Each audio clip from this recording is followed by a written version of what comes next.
Also today, we are keeping a close eye on the drought conditions here in the Bay Area. Our meteorologists have been tracking the conditions, and the drought outlook continues to worsen for much of the Bay Area.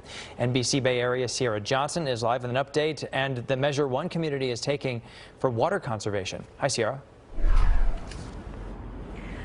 Hi, yes, we've been in this location near Horse Hill here in Marin County several times over the last couple of months, and I can tell you that patch of land behind me has gotten increasingly brown. It was a lush green color just a couple of weeks ago, but in the last 2 weeks, it has really turned. That's a good indication that the drought is approaching. Our meteorologists have been talking about it, following it, and it has been made official. Many counties here in the Bay Area are officially under that extended drought measure. So the county is now classified as D4 or exceptional. That's the highest classification. That is Napa and Contra Costa. Those are the counties that have been added to that classification. Classification also extends to the Sacramento Valley and interior portions of Northern California. And right now in the Golden State, about 26% of the state, a little more than a quarter, is currently under that exceptional drought category.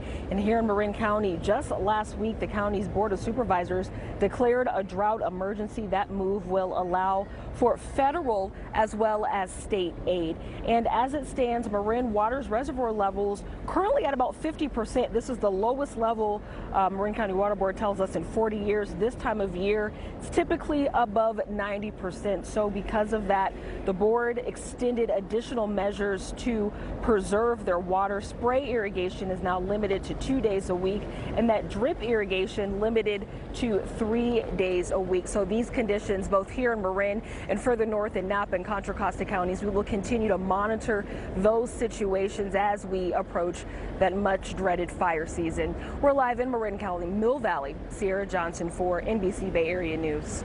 Okay, thank you, Cierra. And oh, sorry, Chris, more restrictions are probably going to be coming, right? Yeah, let's turn to Kari for expert advice on that. What do you think?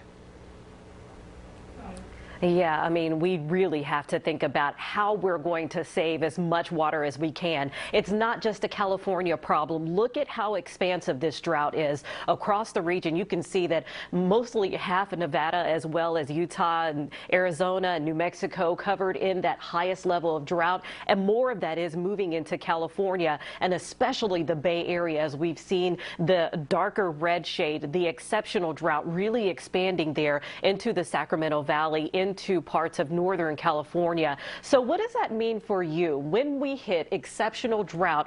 Well, this means that we have a year-round fire season. We've already had a record start to our fire season, and that means that water shortages are widespread. And for our agriculture, those fields are just left barren, and food prices rise, not just for California, but because we are the largest producer of a lot of our fruits and vegetables and nuts for the country, it's going to be effective, really hard hitting across the country. So our food prices really start to rise. The tree mortality is high. And of course, that's really important as we look at our trees, and they basically add fuel to any wildfires that get going, those dead trees across our landscape. And then we have the poor air quality as a result of the lack of rainfall and the fires. Here's what we're expecting as we go through the forecast. We've had some showers to the north of us, and we've kept that westerly breeze that's kept us cool. Well, as we go into the weekend, high pressure will be building, and as high pressure moves in, that causes the air to sink. As it sinks, it warms up,